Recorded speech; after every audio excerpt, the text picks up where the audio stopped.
Baik jemaah sekalian yang dirahmati Allah, kita awali majelis kita dengan kalimat basmalah. Bismillahirrahmanirrahim.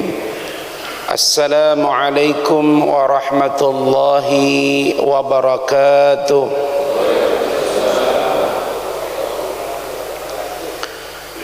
Alhamdulillahi rabbil alamin, alladzi anzala as-sakinata fi qulubil mu'minin liyazdadu imanan ma imanihim.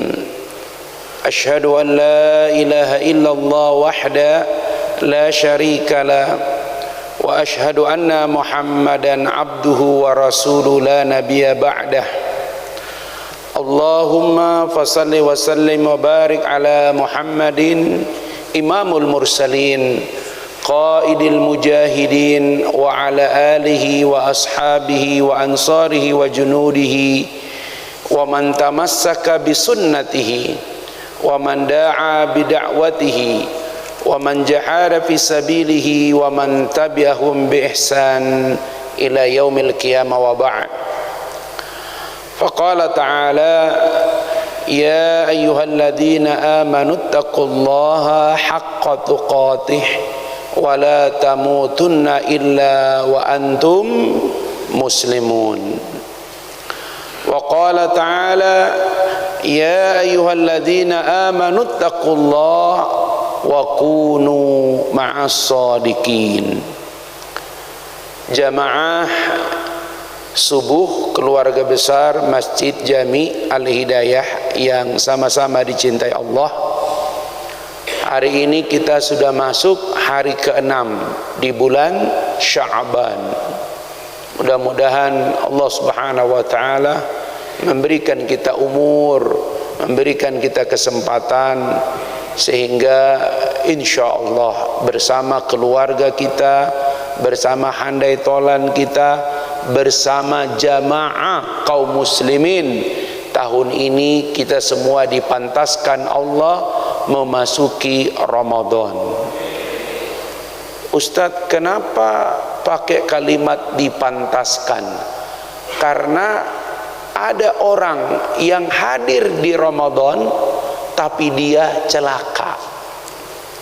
Kenapa? Seperti tidak dipantaskan. Man adrakahur Ramadan, siapa yang berjumpa dengan Ramadan tetapi di Ramadan itu dia tidak mendapatkan ampunan, maka apa kata Allah? Dia dijauhkan dari Ramadannya dan dimasukkan ke dalam neraka. Atau hadis yang populer, Jibril berdoa, ya Allah, celakalah orang yang menjumpai Ramadan tapi dia tidak mendapatkan ampunan Allah Subhanahu wa taala. Itulah sebabnya ibu, bapak, jamaah sekalian, mari kita benar-benar berupaya agar Ramadan tahun ini memang kita dipantaskan Allah hadir di bulan Ramadan. Ada istilah tarhib ya, dari kata rohaba. Tarhib artinya melapangkan. Seperti ada orang datang ke rumah kita katakan silahkan, itu sama dengan melapangkan ya. Tarhib, silahkan. Apa kalau pakai bahasa Inggris ya? Please, welcome ya, silahkan. Seperti itulah kira-kira kita mempersilahkan Ramadan ini hadir karena memang dia pantas hadir untuk kita. Saya bukan ingin menakuti-nakuti. Tahun lalu kita berpuasa dengan sahabat-sahabat kita. Ada beberapa jamaah tempat duduknya di situ. Ada Allahyarham Pak Yazid, doktor, di situ tempat duduknya tahun lalu. Tapi sekarang tidak ada lagi. Dan ini masih ada 23 hari menuju Ramadan. Banyak-banyak berdoa kepada Allah ya, karena belum tentu kita kemudian dipantaskan Allah hadir di Ramadan ya. Walaupun saya sudah dihubungi Mas Imam, Ustadz jadwal tetap ya, tidak ada pengajian malam. Jadi Ustadz jadwalnya tetap hari Sabtu pekan ketiga. Kalau Ramadan hari Sabtu pertama, Ramadan hari Selasa tanggal 13, hari Selasa tanggal 13, 14, 15, 16, 17, ya, tanggal 17 Selasa, Rabu, Kamis, Jumat, Sabtu. Tanggal 18 April Sabtu perdana kita ketemu lagi. Mudah-mudahan diberikan umur. Karena tidak sedikit juga ustadz-ustadz dipanggil juga sama Allah. Mudah-mudahan Ustadz Yasir ini masih dipantaskan Allah hadir di bulan Ramadan, ya, terutama di masjid ini. Kenapa? Belum selesai Ustadz. Ustadz baru 1 kali lelang masjid. Ini masih banyak ini. Berapa? 200 miliar, ya. Masya Allah. Begitu. Ini masjid ini belum selesai. Pak Anton jangan dulu mati, ya. Gitu. Tanggung jawab ini masih berat. Mana Pak Ketua Yayasan nih? Ya, begitu. Mana Pak Jenderal ini? Usahakanlah semua tetap, insya Allah. Alhamdulillah, ya, salah satu ustadz sudah diikat oleh jamaah Al-Hidayah, tidak kemana-mana lagi ustadznya, ya. Insya Allah besok, ya, kita doakan cuaca baik, lancar, sehingga keluarga beliau Syekh Husain bisa datang ke masjid ini untuk melangsungkan akdun nikah, insya Allah. Sebagaimana rencana, tidak ada perubahan. Alhamdulillah. Saya khawatir tiba-tiba kemudian ada serangan Irak atau Iran gitu, masya Allah. Karena untuk mendapatkan orang Madinah untuk mukim di tempat kita itu susah, ya. Beberapa kampus di Indonesia itu melakukan kerjasama dengan beberapa universitas di Timur Tengah untuk meminta seorang syekh tinggal di beberapa kampus. Di kampus istri di UIN Bandung tuh ada beberapa syekh dari Yaman tinggal di sana, disiapkan asrama supaya mereka mengisi pelajaran baik Quran maupun lughah bahasa, karena mereka statusnya sebagai native, ya. Mudah-mudahan insyaallah ini satu karunia bagi kita sehingga masjid ini mudah-mudahan bisa tuntas. Saya berharap dan berdoa Ramadan tahun depan kita nggak tahu sholat di mana lagi Ramadan tahun depan ini, ya, masya Allah. Apa di lantai 2, apa di lantai 1? Karena rencana kita 3 lantai, kan begitu, insya Allah. Takbir, harus ada semangat, masya Allah. Ustadz, Covid begini dengan ekonomi, itu Covid dengan ekonomi itu urusan presiden, urusan masjid, urusan kita, ya. Dan kita yakin ini rumah Allah, Allah jua yang akan menyelesaikannya, insya Allah. Baik, hari ini kita akan membahas memantaskan diri dan keluarga menuju Ramadan. Jadi begini Bapak-bapak, kenapa kita perlu semacam tarhib, ya, semacam upaya diri dan keluarga supaya Ramadan tahun ini bukan sekedar berbeda. Kalau berbeda tahun ini pasti, karena tahun ini Ramadan kita mudah-mudahan bisa di masjid. Tahun lalu itu sejarah, ya. Imam terbanyak, menjadi imam terbanyak sepanjang Ramadan cuma tahun 2020. Di rumah saja imam 3. Saya, anak saya yang kedua, anak saya yang ketiga. Dan 3-3 ini punya jadwal. Anak saya yang paling kecil, ya, kelas 6 SD, dia mengatakan, "Bi, pokoknya taraweh saya yang imam." Masya Allah. Karena kalau habis Isya dia tidak jadi imam, tidur dia, Pak. Tapi kalau jadi imam, enteng benar sampai selesai sholat, Pak. Kuat. Saya bilang ayatnya terserah kamu baca ayat apa. Ayat-ayat panjang yang dia baca, ya. Dan untuk menguatkan bacaannya, kita belikan tempat yang biasa orang karaoke itu, taruh di situ Quran, ya, masya Allah. Dan dia baca, dan kebetulan bacaannya enak, ya. Ini besok dia selesai dari karantina Al-Quran, ya. Kemarin setorannya sudah masuk halaman 512 kalau tidak salah. Ya, Quran itu 604 halaman. Ya, mudah-mudahan bisa tuntas sehingga nanti Ramadan dia punya modal lagi, ya. Jadi tahun ini kita kembali normal mudah-mudahan. Imam cuman satu di masjid sini, ya, Masya Allah. Jangan bikin imam lagi di rumah seperti itu. Ustaz, bagaimana kami menyiapkan diri dengan keluarga untuk memasuki Ramadan? Minimal ada 4 hal utama di bulan Ramadan itu yang harus kita persiapkan. Kalau kita tulis kalimat tarhib Ramadan, minimal 1, ini yang paling pokok. Pertama tentunya sholat, 2 saum, 3 Al-Quran, dan yang keempat soal harta. Ini 4 tema sentral selama Ramadan. 4 tema sentral selama Ramadan. Yang pertama tentunya tentang sholat. Kita tahu sebelum memasuki Ramadan, ini ulama sejarah menyepakati sebelum masuk Ramadan ada peristiwa yang namanya Isra Mi'raj. Dan antum, kita semua menyadari peristiwa Isra Mi'raj itu adalah peristiwa yang luar biasa. Karena secara logika, saintifik mungkin sulit diterima kalau perjalanan Muhammad dari jam 12 malam, karena disebutkan tengah malam, itu ke menuju Masjid Al-Aqsa, kemudian naik ke Sidratil Muntaha, ketemu dengan para nabi, puncaknya kemudian berjumpa dengan Allah, turun lagi sebelum subuh sudah kembali ke Makkah.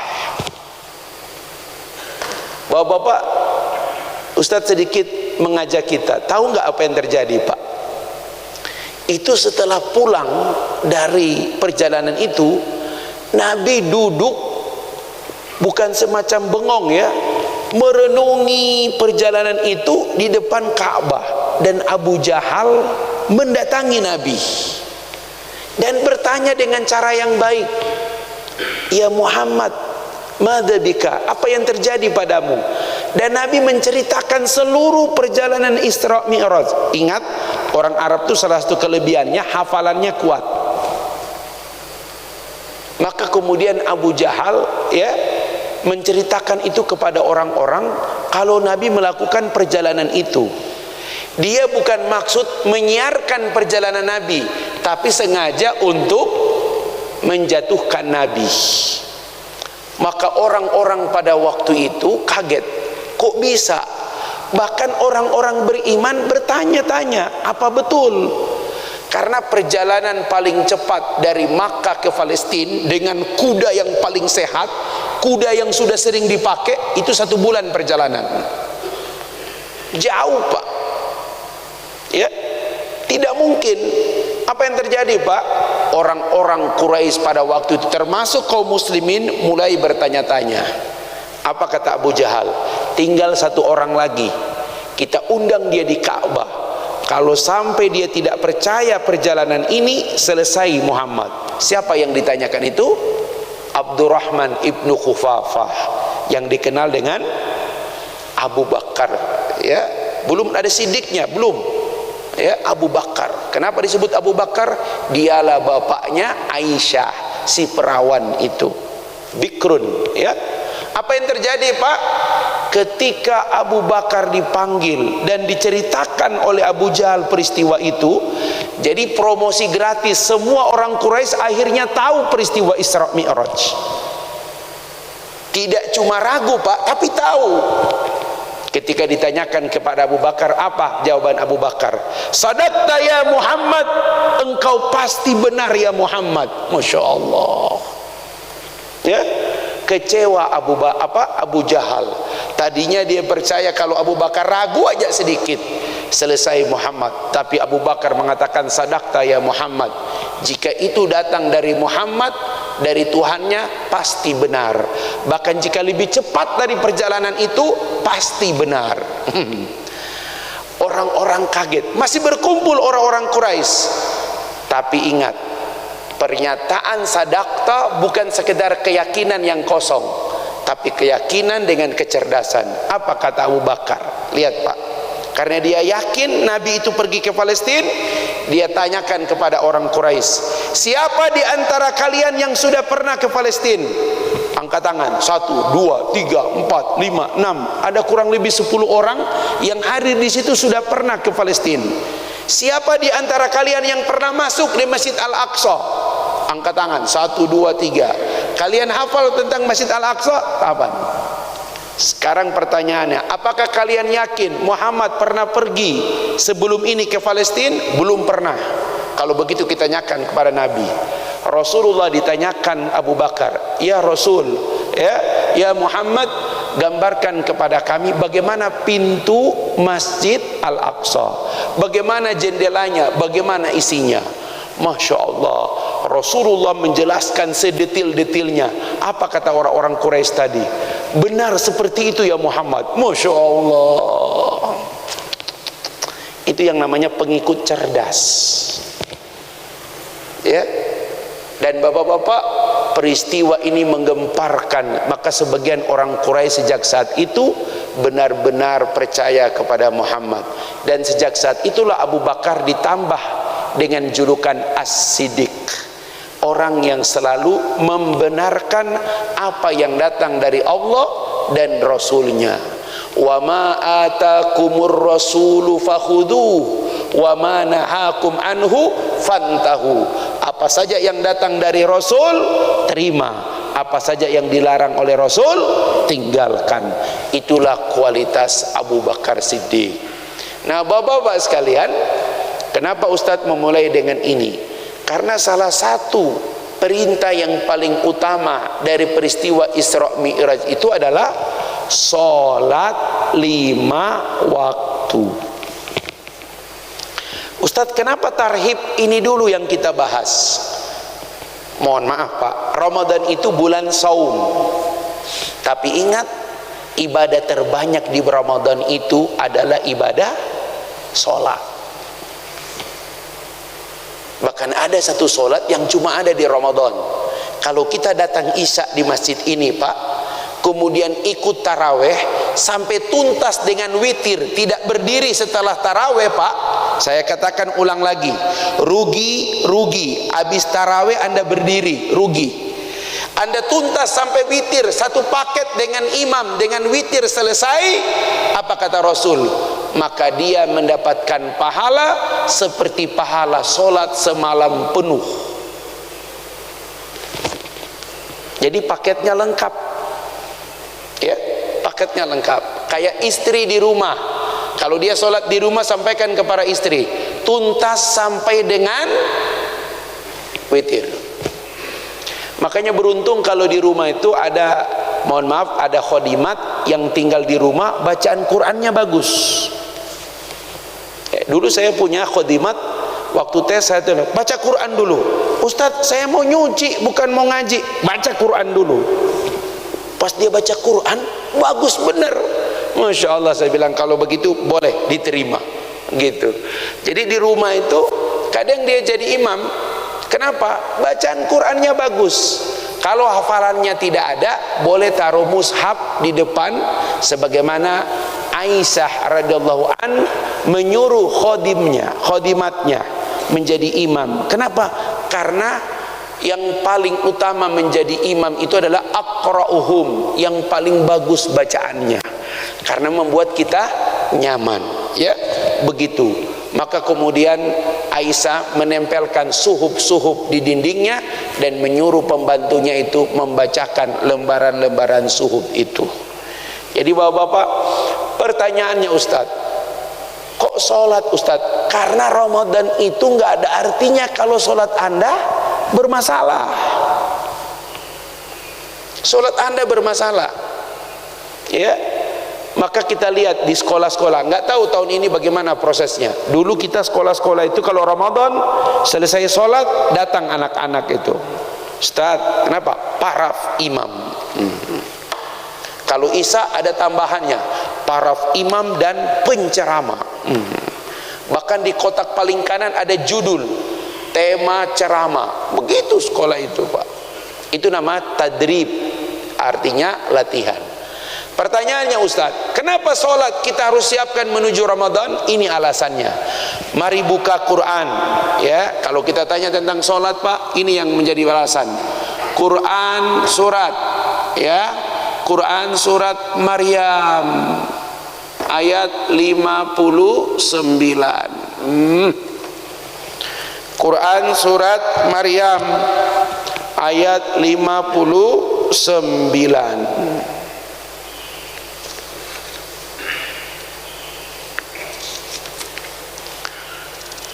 Halaman 309,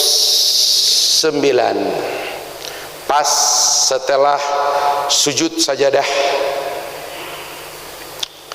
Halaman 309, Maryam 59. Kita baca sama-sama. A'udzu billahi minasy syaithanir rajim. Bismillahirrahmanirrahim. فخلف من بعدهم خلف أضاعوا الصلاة واتبعوا الشهوات فسوف يلقون غيا. Pak Agus, mangga Pak Agus. Kemudian datanglah setelah mereka pengganti yang mengabaikan sholat, maka mereka telah akan.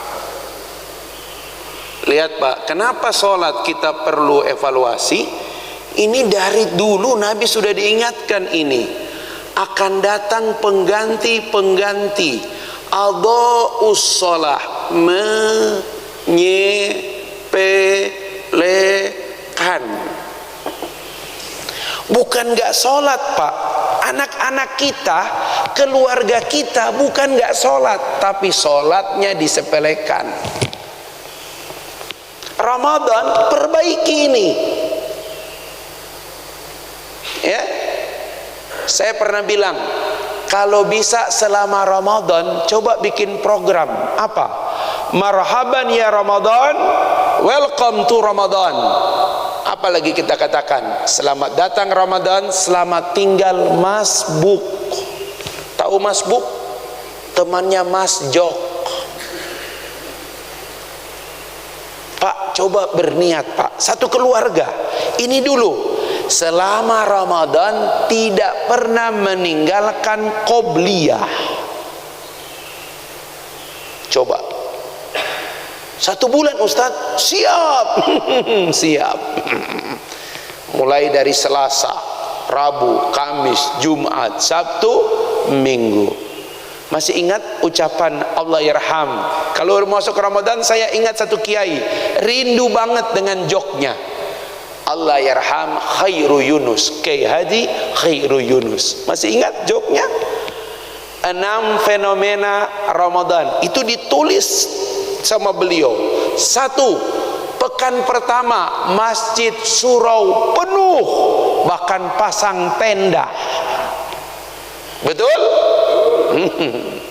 Pekan kedua restoran, rumah makan penuh. Kenapa?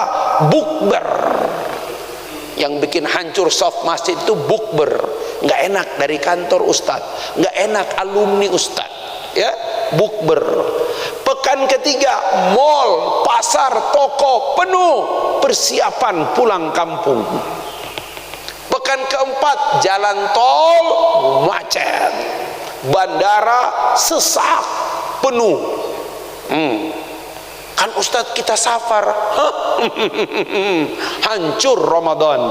Padahal di ujung ayat puasa itu ada ayat wa antasumu khairul lakum. Jika kamu tetap berpuasa itu lebih baik bagimu. Ya, mentang-mentang ke Surabaya doang Pak naik pesawat saum Ustadz, Masya Allah, safar ini Masya Allah, ya. Pekan kelima yang penuh apa Ustadz? Yang penuh tempat hiburan. Selesai sholat tempat hiburan penuh, Ancol, ya, puncak, macet luar biasa. Ustadz, pekan ke-6, yang pekan ke-6 klinik, puskes, rumah sakit, gula darah naik, mencret, mah, semua ya. Nah, selesai Syawal mulai inna lillahi wa inna ilaihi rajiun, inna lillahi wa inna ilaihi rajiun. Ustadz, berarti bagus dong, setelah puasa Idul Fitri kemudian meninggal ya, Masya Allah. Apa kita pingin diulang-ulang Pak fenomena itu? Saya ingat betul itu ya, sekiranya beliau di alam baka ini pasti beliau akan tersenyum juga ini. Ustadz Yasir ulang-ulang lagi itu ya, Masya Allah. Pak, salah satu yang kita perhatikan, coba selama Ramadan kita mulai dari ini Pak. Allah katakan fa khalafa min ba'dihim, akan datang setelah kalian pengganti-pengganti yang suka menyepelekan sholat. Lihat anak-anak kita sholatnya. Apa sholat? Sholat Ustadz. Jam berapa sholatnya? Ada'us sholah, ada'us sholah. Siapa orang-orang yang disebut ada'us sholah? Ya, yang pertama mereka yang disebutkan dalam surat Al-Ma'un, fawailul lil musallin. Ini surat Al-Ma'un itu surat yang paling menakutkan. Sampai orang yang sholat dikatakan Allah celaka sholat mereka. Diawali dengan kalimat ara'aital ladzi yukadzibu biddin, tahukah kamu orang yang beragama tapi bohong agamanya? Al-Ma'un, surat keberapa itu? Surat yang ke 107, Quran 107, halaman 602, satu lembar sebelum halaman terakhir, halaman 602. Ara'aital ladzi yukadzibu biddin fadzalikal ladzi yad'ul yatim. Sebagian ulama mengatakan inilah ayat kecaman sosial yang paling kuat dalam Al-Quran. Sampai orang beragama dikatakan bohong kalau dia tidak memperhatikan dua elemen dalam masyarakat. Satu, anak yatim. Dua, fakir miskin. Makanya Pak Gus, pembangunan masjid bagaimanapun tetap jatah anak yatim, jatah fakir miskin, tetap itu harus stabil. Begitu. Karena kalau ini terganggu Pak, apalagi pandemik masih terus seperti ini, kita dianggap bohong beragamanya kita. Jadi dua elemen ini Pak tidak akan hilang sampai hari kiamat. Ini tetap ada. Dan ini menjadi ukuran benar tidaknya agama kita. Tahukah kamu orang yang beragama tapi dusta agamanya? Yang pertama, orang yang apa? Menelantarkan anak yatim dan membiarkan fakir miskin. Ketika pada posisi seperti itu Allah sampai berfirman, fawailul lil musallin, celaka walaupun dia sholat. Siapa mereka orang-orang yang celaka sholatnya? Satu, ya, alladzina hum an salatihim sahun. Adha'us shalah, yang pertama adalah sahun. Apa ini sahun Ustaz? Ya, kalau di terjemahan Kementerian Agama cuma diterjemahkan yang lalai dari sholatnya. Tapi kalau kita baca tafsir Pak, kita menemukan apa sahun? Orang yang sengaja apa ini? Menunda waktu sholat. Sahun. Apakah ini ada di keluarga kita?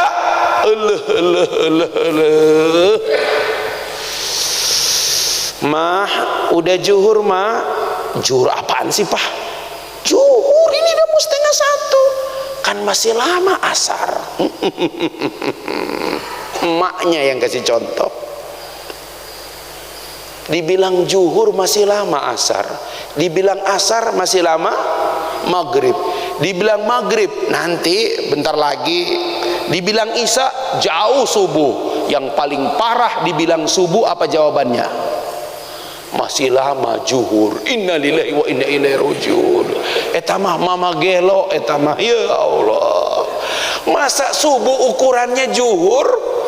Makanya sekarang kita agak repot. Banyak keluarga antara subuh dan duha beda tipis waktu pelaksanaannya. Coba kita lihat. Bapak-bapak, punten, bapak punya tanggung jawab ini. Ya. Pastikan ini persoalan serius di keluarga. Coba menuju Ramadan, tarhib, kita lapangkan hati kita, lapangkan rumah kita, lapangkan keluarga kita. Pantaskan Ramadan hadir di keluarga kita. Nomor 1, perbaiki qimatus sholat, kualitas sholat. Dari mana? Jangan menunda-nunda waktu sholat. Weh, orang rumah, jangan kau tunda-tunda waktu sholatmu. Mentang-mentang afdalus sholat lil mar'ah, seutama-utama sholat bagi wanita fi buyutiha, di rumahnya, kemudian dia seenaknya. Kan ini rumah saya Ustadz, saya yang atur waktu rumah saya. Beritahu dia, An-Nisa ayat 103. Ada bapak-bapak yang tidak mau sholat kalau tidak mendapatkan dalil sholat hukumnya wajib. Mana Ustadz? Aqimis sholat. Enggak Ustadz, itu cuma perintah, dirikanlah sholat, tidak ada kata wajib. Susah juga ini orang. Bapak maunya bagaimana? Saya minta sholatnya wajib seperti wajibnya puasa. Kalau puasa kan jelas ya, kutiba alaikumus siyam, letterlek, diwajibkan atas kamu puasa. Sekarang cari dalil Ustadz sholat itu wajib. Bingung juga kita ini. Saya bilang buka Quran surat An-Nisa ayat 103. An-Nisa, supaya kita lawan ini orang-orang yang sahun ini. Kita lawan dengan An-Nisa ayat 103 supaya orang tinggalkan sahun. Kenapa? Di ujung ayat 103 ini Allah menegaskan tentang kewajiban sholat. Kalau puasa dalam bentuk mazhul, kutiba alaikumusiyam, tapi kalau sholat dalam bentuk yang sangat normatif. Apa ayatnya? Coba kita lihat ya. An-Nisa halaman berapa Bagus? Baca Bagus. Kita baca sama-sama dulu ayatnya ini supaya halaman 95. An-Nisa ayat 103 paling bawah ya kalau tidak salah. Nah, sebelum ain, apa kata Allah Subhanahu wa taala? A'udzu billahi minasyaitonir rajim.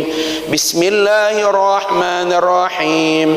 Fa idza qadaytumus salata fazkurullaha qiyaman wa qu'udan wa 'ala junubikum. Fa idza ma'nantum fa aqimus shalah. Nah ini dia. Innas salata kanat 'alal mu'minina kitaban mauquta. Mangga Pak. Selanjutnya, apabila kamu telah menyelesaikan salat, ingatlah Allah ketika kamu berdiri pada waktu duduk dan ketika berbaring. Kemudian apabila kamu telah merasa aman, maka laksanakanlah sholat itu sebagaimana biasa.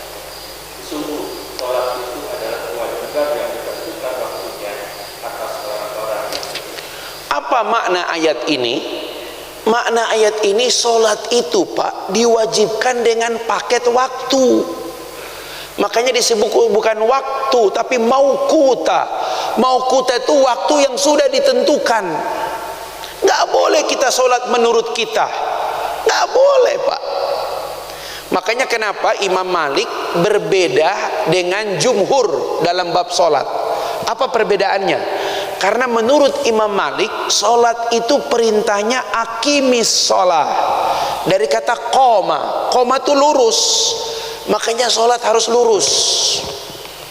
Itulah sebabnya beliau tidak menggunakan sedekap. Allahu Akbar. Karena perintah sholat itu adalah aqimis sholat, lurus. Tapi kenapa Ustaz Imam Syafi'i, Hanafi, kembali bersedekap? Karena ada dalil yang lain.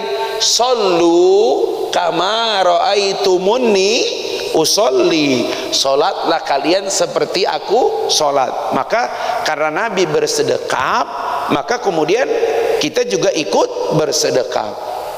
Makanya walaupun solat itu melihat tempat sujud, kepala kita tidak harus tunduk, Pak, lurus, mata kita yang melihat tempat itu. Allahu Akbar, tidak harus begini, Pak. Enggak. Ada orang sholat tuh enggak lurus.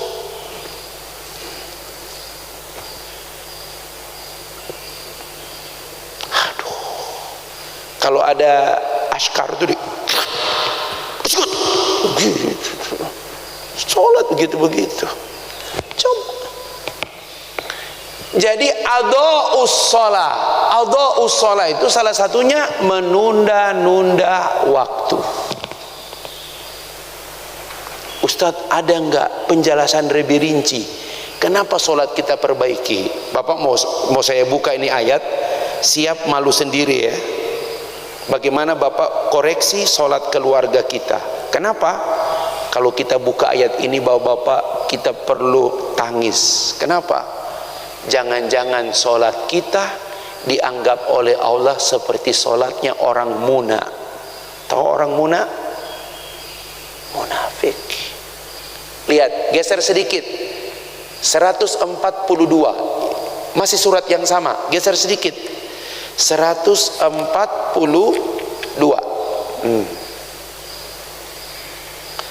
Tepatnya halaman 101. Ya. An-Nisa 142, pas di bawah ain. Mari kita lihat ayatnya. Jangan sampai solat kita seperti ini. Itulah sebabnya kita perlu mengoreksi. Mari kita baca. A'udzubillahi minasyaitonir rajim.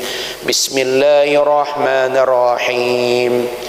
Innal munafiqina yukhadi'una Allah wa huwa khadi'uhum wa idza qamu ila sholati qamu kusala yura'una an-nasa wa la yadhkuruna Allah illa qalila.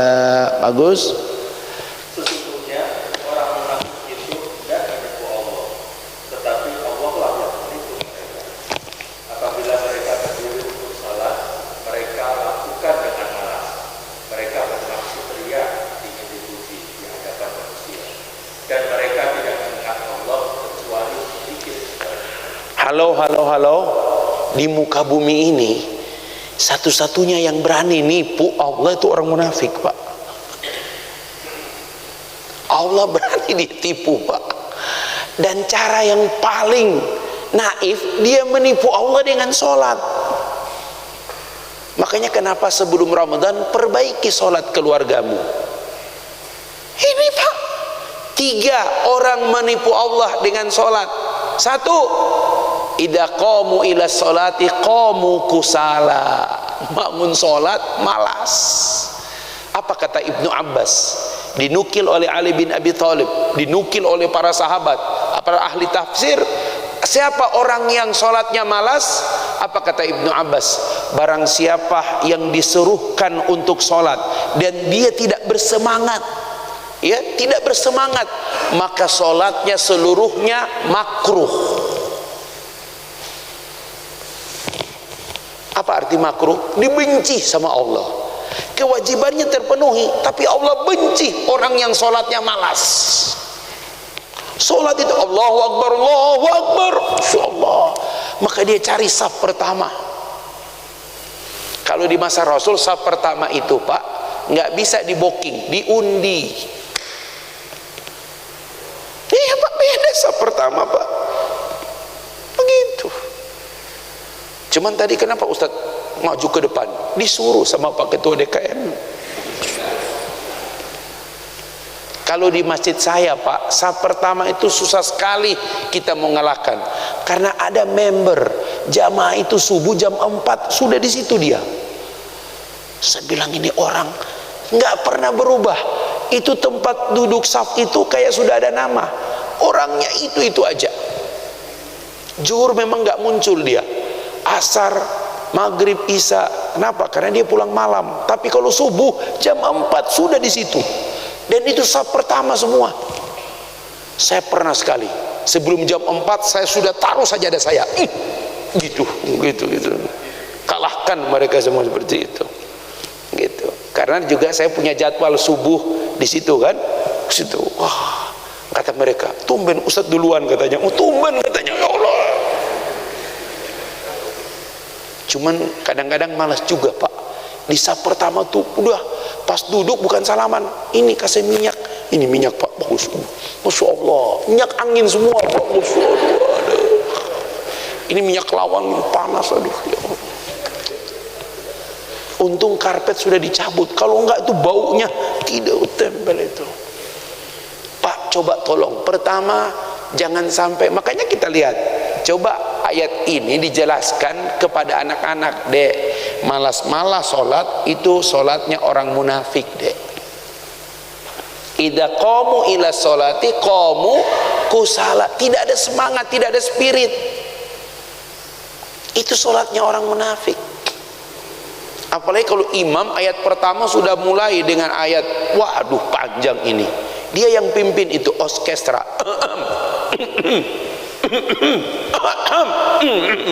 Imam terganggu, aduh ya Allah. Usahakan Pak, ya, perbaiki sholat keluarga kita. Satu, harus diingatkan, jangan sholat malas. Dua, apa di sini? Yura'unan nas, sholatnya sekedar pamer pada manusia. Sama dengan tadi di Al-Maun kan? Di Al-Maun pertama sahun, yang kedua pamer. Alladzina hum yura'un, mereka pamer pada manusia.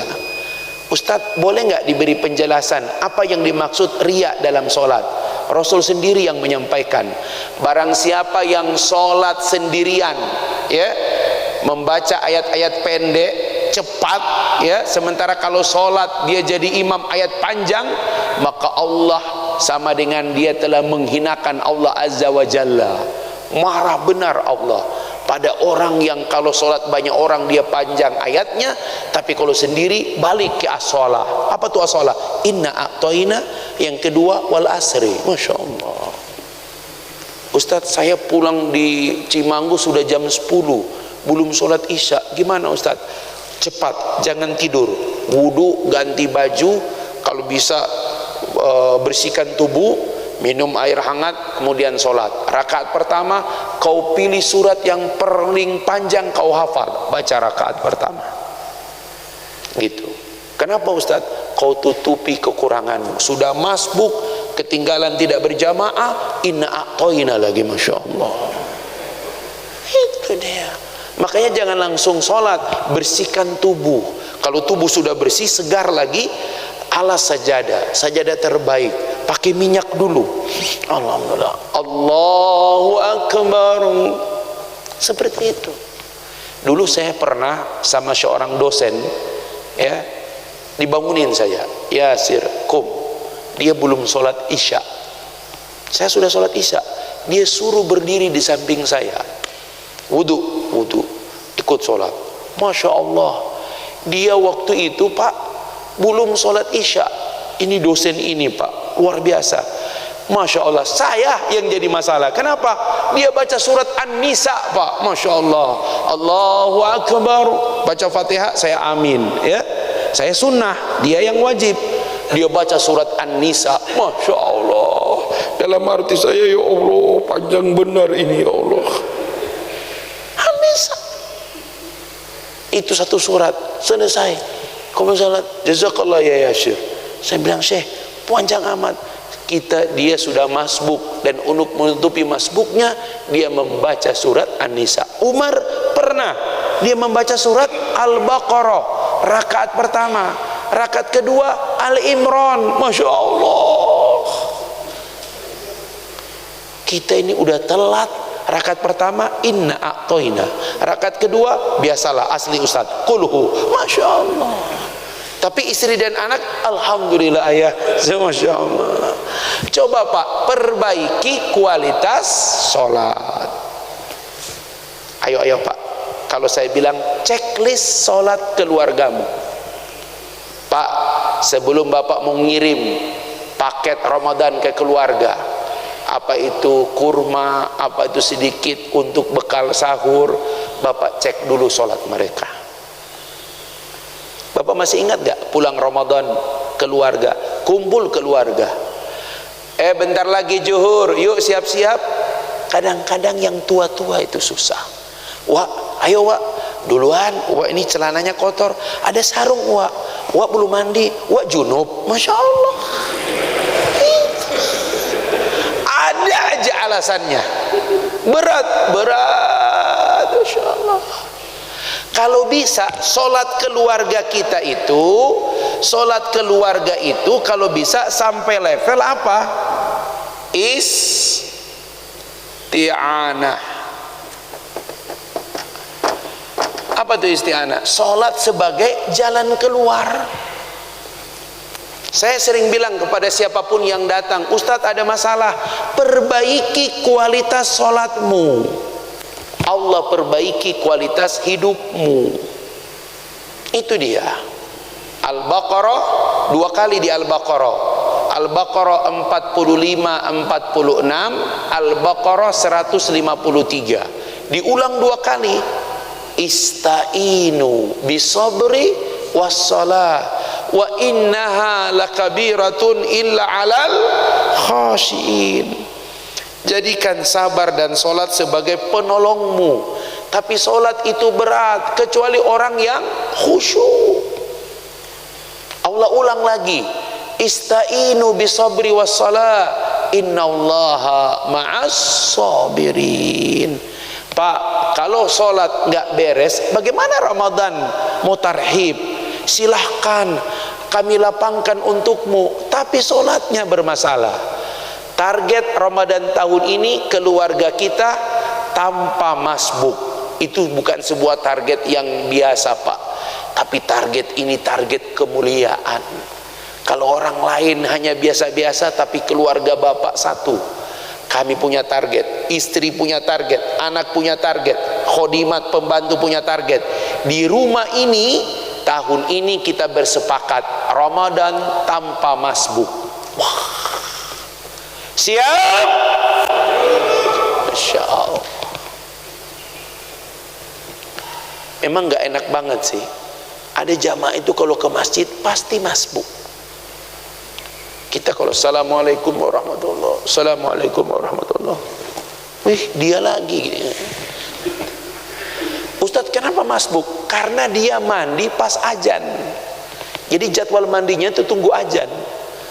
Allahu Akbar, Allahu Akbar. Udah zuhur ya? Mandi. Kalau cuman mandi, kalau buang hajat apa semua, datang ke sini. Udah tinggal 1 rakaat. Adha'us shalah, menyepelekan sholat. Dan kalau Bapak menemukan seperti itu Pak, bagaimana hidup kita bisa beres? Bagaimana keluarga kita bisa beres? Kalau urusan yang paling pokok dalam agama kau sepelekan, maka kau lihat hidupmu pun disepelekan oleh Allah. In tansurullaha yansurukum wa yusabbit aqdamakum. Jika kamu menolong agama Allah, Allah akan menolongmu dan meneguhkan kedudukanmu. Apa salah satu menolong agama Allah? Penuhi waktu-waktu Allah. Di antara waktu Allah yang paling pokok adalah waktu sholat. Makanya ada nida usholah, hayya ala sholat. Kenapa Ustadz kami harus menjawab waktu sholat? Karena panggilan berikutnya hayya alal falah. Karena kalau kau penuhi panggilanku, aku jamin kemenangan, keberuntungan buatmu. Ini dia Pak. Bapak-bapak, koreksi waktu sholat keluarga kita. Ustadz, ini masih panjang ini Ustadz, ya. Saum, ya, tambah sedikit. Saum itu Pak beda dengan siam. Kalau saum itu yang diartikan menahan itu saum, ya, menahan tidak makan saum, menahan tidak minum saum, menahan tidak berbicara saum, menahan tidak pergi kemana-mana saum, tetap di rumah saum. Tapi kalau siam beda. Kalau siam itu Pak, menahan secara khusus, makanya pakai alif lam dia, kutiba alaikumus siam. Itulah sebabnya bapak-bapak, jangan pikir Ramadan itu ringan. Kalau bulan Sya'ban ini kita tidak banyak berpuasa. Tidaklah Nabi lebih banyak berpuasa di luar bulan Ramadan sebanyak puasa di bulan Sya'ban. Ayo Pak, keluarga dilatih bangun sahur dari sekarang. Istri dilatih untuk menyiapkan sahur dari sekarang. Selama bulan Sya'ban sudah dilatih menu-menu apa untuk sahur. Jadi itu tarhibnya kelihatan. Wih, udah terasa banget nih Bi Ramadan. Pas buka di rumah udah terasa itu Ramadan. Masya Allah. Dan teknologi hari ini sangat membantu para ibu-ibu. Pastikan pastikan jelas handphonenya berguna, bermanfaat, ada paketnya, ada saldonya, ya Masya Allah. Ayah mau buka pakai apa? Tinggal pesan, jamnya tepat, datang tepat. Kalau enggak kita komplain, kan gitu. Ayah mau jus apa? Semuanya gampang. Bahkan sahur pun bisa dipesan hari ini. Artinya hidup zaman sekarang, ya, ibadah itu sebenarnya tinggal berjalan. Semuanya sudah beres. Itu saum, latihan saum menjelang Ramadan. Tidak ada Nabi berpuasa lebih banyak di luar bulan Ramadan kecuali puasa di bulan Sya'ban. Tidak harus Senin Kemis Ustaz, ya. Mau Selasa bisa berpuasa, langsung siapkan. Bu, besok sahur, besok Rabu enggak, kita mulai latihan puasa. Begitu. Kalau Kamis enggak, Jumat, Sabtu, pokoknya Sya'ban ini usahakan banyak berpuasa. Ya. Karena kalau kita sudah berpuasa Ramadan itu Pak tinggal menikmati. Tapi kalau baru puasa di Ramadan hari pertama itu loyo semua. Masya Allah. Kenapa? Karena cacingnya pada demo semuanya. Usahakan Pak saum, ya. Berikutnya apa ini? Quran. Masya Allah. Ini jumlah Quran di masjid makin berkurang, ya. Berarti bermanfaat, ya. Masya Allah. Gitu nih Pak, Quran. Ustadz, ini tinggal 24 hari. Kejar pokoknya sampai Ramadan mulai Fatihah lagi. Khatamkan bacaan Quran Bapak. Ustadz, saya baru mulai lagi. Kejar. Pokoknya khatamkan Quran di bulan Sya'ban. Saya kemarin sudah beli 3 Al-Quran. Saya tawarkan ke anak-anak. Nih ayah sudah pilih Qurannya bagus semua. Silahkan pilih. Ayah ini, ayah ini. Ayah itu dibalikin ayah. Kenapa? Terlalu kecil. Padahal menurut saya itu bagus, tapi mereka menolak. Udah, disiapkan Quran Pak. Bagaimana anak mau baca Quran dia tidak punya mushaf yang bagus? Bapak cari Quran, pilih. Dek mau yang mana dek? Ayah aku ini ayah. Langsung dia tulis nama. Ayah ini sudah. Pokoknya hatamkan Quran di bulan Sya'ban. Ketika Ramadan udah nyaman itu. Masya Allah. Dan yang terakhir harta. Nanti Ustadz ingin mengkampanyekan, ya, jangan datang ke Masjid Al-Hidayah selama Ramadan kecuali dengan infak Ramadan. Masya Allah.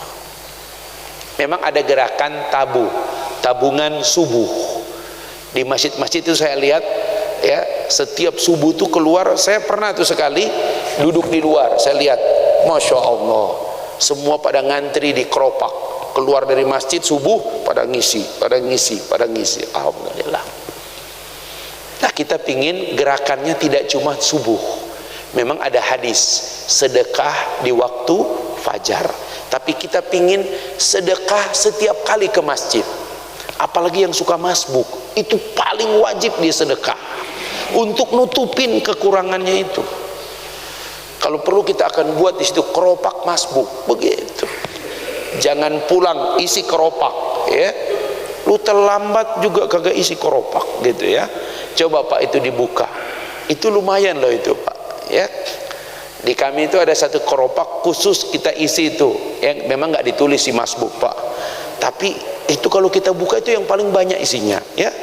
Seperti itu. Jadi usahakanlah nanti ada launching, terserah mau subuh atau apa, kita buat gerakan jangan datang ke masjid. Boleh ditukar uang Ustaz? Boleh. Karena kita ingin melatih, membiasakan diri, karena amal itu paling bagus tadrib. Apa kata Rasul? Amal yang paling baik di sisi Allah adalah dawamuhu laukana inqalla. Amal yang paling dicintai Allah adalah amal yang kontinu walaupun sedikit. Nah, kita pingin buat gerakan apa yang disebut dengan jangan ke masjid kecuali bawa infak. Jadi ke masjid itu selalu ada uang di saku. Boleh ditukar Ustaz? Terserah, ya. Kami kalau buka keropak Pak sekarang itu 2000 paling tinggi cuman ada 20 atau 20 sekian lembar sekarang. Dulu Masya Allah ratusan lembar Pak, sekarang cuma 20-an, ya. Selalu dia naik ke atas, ya. 5.000 memang masih ada 100 lembar, 10.000 masih ada sampai 200 lembar, tapi sekarang 5.000 dan 100 itu Pak, kalau kita buka Masya Allah, ya, gitu. Tadi malam saya ikut membuka keropak. Berapa keropak kita ini? Masjid kami kecil Pak, 1/4 dari ini mungkin. Tapi kalau kami buka keropak tuh 6-7 juta Pak isinya. Gitu. Saya bilang, wah ini jamaah harus kita ini lagi. Kita punya gerakan itu. Ya, memang gerakan tabuh. Jangan datang subuh kecuali membawa infak. Kita akan robah. Jangan datang ke masjid kecuali membawa infak. Kenapa? Boleh jadi kau sholat tadi kau ingat yang lain, boleh jadi kau sholat kau tadi khusyuk, boleh jadi tahu rukukmu tidak sempurna, sujudmu tidak sempurna, ya, maka kau sempurnakan sebelum pulang, sebelum apapun aktivitasmu kau isi dengan ini. Ya Allah, ini mengurangi kau ini, Masya Allah, gitu. Ustaz tadi bilang tukar, kalau saya tukar 2.000 keterlaluan kau, ya, seperti itu. Kau ganti, ya. Nah, ini ada orang bank tukar uang baru taruh di rumah. Dek, selama kau pergi ke masjid ini infak, ya, gitu. Ternyata toko di samping masjid Ramadan omsetnya meningkat. Kenapa? Anak-anak itu datang ke masjid, itu semua infak yang tadinya ke masjid belanja ke warung dekat masjid. Akhirnya DKM mendatangi DKM. Pak, tolong Pak, kalau waktu sholat warung bisa tutup Pak Ustadz, jangan berbuat zolim. Waduh, kita nggak bisa marah. Terpaksa di rumah ganti. Dek, ini infak, ini jajan, harus infak ya. Masya Allah. Pantas si toko Cina itu tidak mau pundah dia. Semua itu semua sudah muslim, tinggal toko itu dia tidak pernah. Kenapa? Dia merasa nyaman tinggal dekat masjid. Karena kalau Ramadan omsetnya meningkat. Masya Allah. Bapak-bapak, ayo, ini 4 hal kita siapkan menuju Ramadan. 1, perbaiki kualitas sholat keluarga. 2, siapkan, ya, mulai sekarang berpuasa sunnah, ajak keluarga. Latihan bangun sahur, karena salah satu problem kita membangunkan anak, ya. Dan ibu-ibu punya dosa besar itu kalau bangunkan anak. Dek bangun dek, dek bangun dek, dek kamu susah banget ya dibangunin, persis bapakmu. Loh Allah, si ibu bongkar-bongkar dosa itu, Masya Allah. Ayo ya, bangun. Apalagi body yang halus kayak begini nih, Masya Allah ya. Itu bangun. Persiapkan sahur. Yang ketiga, Quran. Usahakan Pak. Ramadan tanpa Quran Pak, bagaikan malam tanpa bintang. Masya Allah, indah sekali kalau orang itu dengan Quran. Dan yang keempat, bereskan harta. Ini 4 komponen paling penting selama Ramadan. Dan kalau ini kita siapkan dari sekarang, mudah-mudahan insya Allah Ramadan tahun ini lebih bermakna dan lebih baik dari tahun-tahun sebelumnya. Kita cukupkan. Subhanaka Allahumma wa bihamdika asyhadu an la ilaha illa anta astaghfiruka wa atubu ilaik. Billahi bisabil haq. Assalamualaikum warahmatullahi wabarakatuh.